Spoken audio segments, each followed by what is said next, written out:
Pembahasan yang pertama mengenai definisi metode pembelajaran.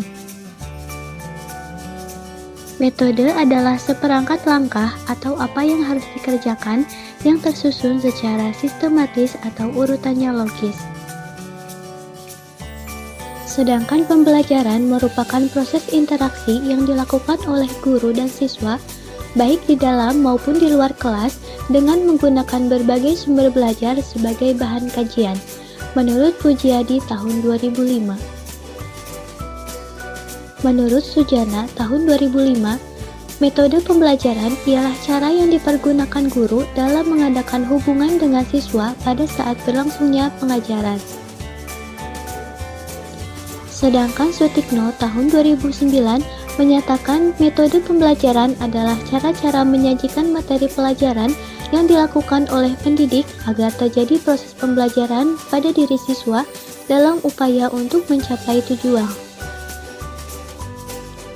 Metode pembelajaran dapat diartikan sebagai cara yang digunakan untuk mengimplementasikan rencana yang sudah disusun dalam bentuk kegiatan nyata dan praktis untuk mencapai tujuan pembelajaran, menurut Arif tahun 2011. Berdasarkan penjelasan tersebut, dapat disimpulkan bahwa metode pembelajaran merupakan suatu cara yang dilakukan oleh seorang guru agar terjadi proses belajar pada diri siswa untuk mencapai tujuan. Yang selanjutnya, metode ekspresi bebas. Yang pertama, pengertian metode ekspresi bebas. Metode ekspresi bebas menurut Oho Garha merupakan suatu metode yang memberi keleluasaan berekspresi pada anak-anak untuk mengungkapkan ide atau perasaannya ke dalam bentuk karya seni rupa tanpa dibatasi oleh hambatan-hambatan yang timbul dari keterbatasan teknis yang konvensional di dalam menciptakan gambar. Sedangkan menurut Ganda, metode ekspresi bebas pada dasarnya adalah suatu cara untuk membelajarkan siswa agar dapat mencurahkan isi hatinya dalam bentuk karya seni rupa.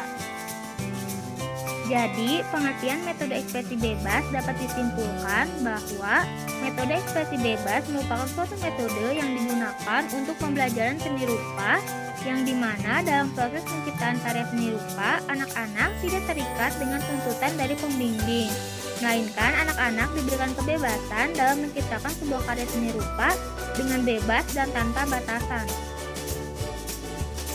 Selanjutnya, tujuan metode ekspresi bebas. Tujuan penggunaan metode ekspresi bebas ialah memberikan keleluasaan kepada anak didik untuk mengungkapkan perasaannya ke dalam penciptaan karya seni yang diajarkan kepada mereka agar mereka memperoleh keleluasaan.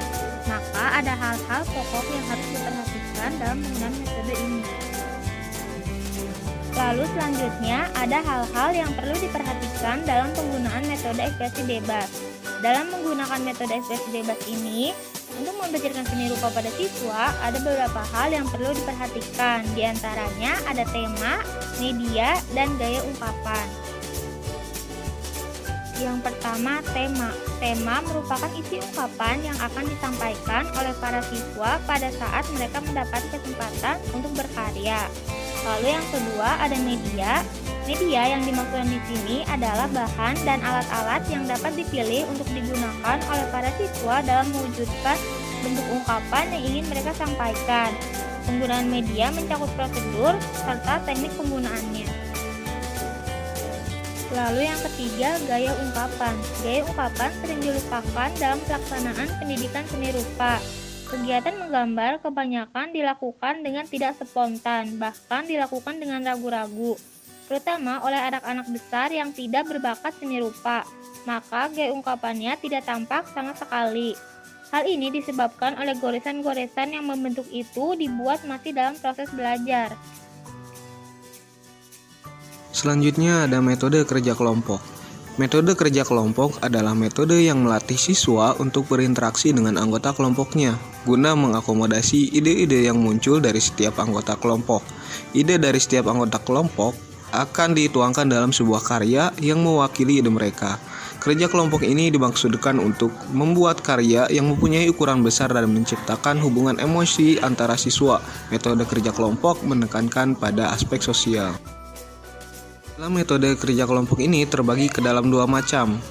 Yang pertama, metode group work ataupun kerja kelompok jenis paduan. Nah, kemudian yang kedua ada metode collective painting ataupun metode kerja kolektif. Nah, mari kita bahas satu persatu. Yang pertama ada metode group work. Nah, dalam metode ini, para siswa bekerja sama untuk menyelesaikan sketsa sebuah gambar besar yang sebelumnya sudah dirancang oleh seorang temannya yang bertindak sebagai ketua kelompok sekaligus sebagai desainer. Dalam metode jenis ini, jumlah anggota biasanya berjumlah genap atau ganjil. Nah, adapun untuk pembagian tugasnya adalah sebagai berikut. Pertama-tama, siswa dibentuk menjadi sebuah kelompok. Setelah siswa terbentuk menjadi sebuah kelompok, anggota kelompok menunjuk salah seorang anggotanya yang memiliki kemampuan menggambar untuk merancang gambar yang akan dibuat. Setelah sketsanya selesai, ketua kelompok bertugas untuk mengatur serta memberikan penjelasan tentang tugas anggota kelompoknya. Nah, selama anggota kelompok bekerja, ketua tetap mengawasi dan ikut terlibat dalam penyelesaian tugasnya. Yang kedua ada metode collective painting. Metode kerja kolektif adalah salah satu macam metode kerja kelompok dalam seni rupa yang dilakukan secara bersama-sama oleh sekelompok siswa. Kerja kolektif dilakukan dengan membuat sketsa yang besar dan kemudian dibagi menjadi beberapa bagian sesuai dengan jumlah anggota kelompok. Kerja kolektif menuntut kerjasama yang baik antara anggota kelompok guna memadukan komposisi warna pada karya yang dihasilkan. Kerja kolektif ini dapat dilakukan pada seni rupa lain seperti memahat dan mematung. Pelaksanaan pada metode kerja kolektif ini adalah sebagai berikut. Yang pertama, siswa dibentuk menjadi sebuah kelompok. Setelah kelompok terbentuk, kertas-kertas kecil yang ukurannya sama sesuai dengan banyaknya jumlah anggota kemudian disatukan atau direkatkan sementara dengan selotip. Setelah kertas terbentuk, ketua kelompok membuat rancangan sketsa sesuai dengan rencana gambar yang telah disepakati bersama. Kemudian kertas yang sudah digambari tersebut dibagikan kembali kepada anggota kelompok untuk dikerjakan berdasarkan tugas masing-masing. Setelah masing-masing anggota menyelesaikan tugasnya, kertas kerja mereka dikumpulkan kembali. Kemudian, ketua dan anggota kelompok menggabungkan karyanya sesuai dengan rancangan sketsa semula menjadi sebuah gambar yang ukurannya besar. Dan pada tahap akhir, ketua dan anggota kelompok mengoreksi gambar agar gambar yang dibuat oleh anggota kelompok menjadi satu kesatuan yang utuh, baik goresan garis, bentuk, bidang, warna, dan sebagainya.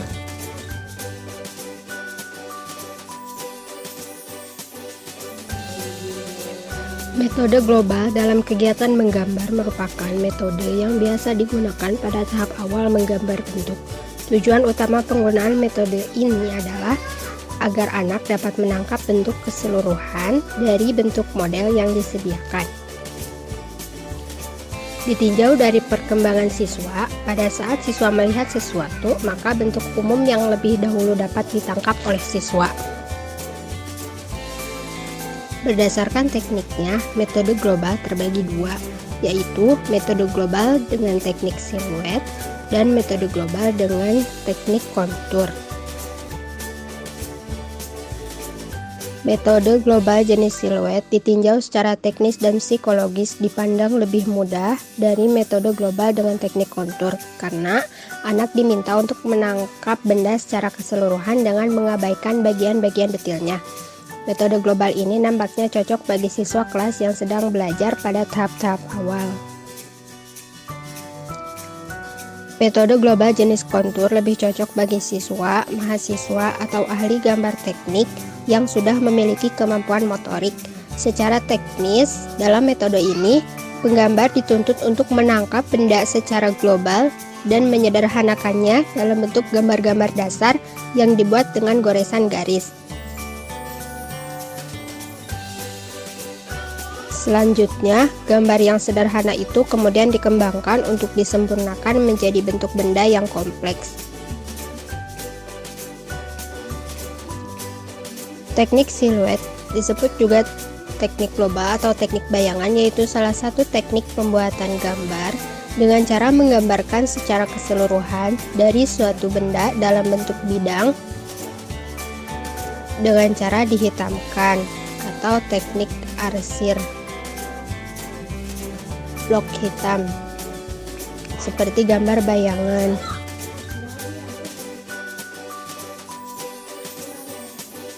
Dalam menggambar dengan menggunakan teknik siluet, langkah-langkahnya adalah sebagai berikut. Pertama, menyiapkan alat-alat yang akan dipergunakan, seperti kertas, pensil, kuas, tinta, spidol, dan sebagainya. Kemudian yang kedua, membuat sketsa gambar dengan menggunakan pensil atau bisa langsung menggunakan tinta. Dan yang ketiga, mengecat atau mewarnai gambar sketsa yang telah dibuat. Cara mengecatnya sesuai dengan teknik yang akan digunakan. Dalam pembelajaran seni rupa, guru perlu memperhatikan model benda yang disediakan untuk diamati dan digambar secara mirip dengan benda tersebut. Benda model haruslah diletakkan di tempat strategis agar mudah diamati oleh semua siswa. Model yang akan digambar oleh siswa haruslah dipilih benda yang sederhana bentuknya. Sebagai tahap awal, jika sudah dikuasai, benda model itu bisa ditingkatkan dengan model benda yang lebih kompleks atau rumit.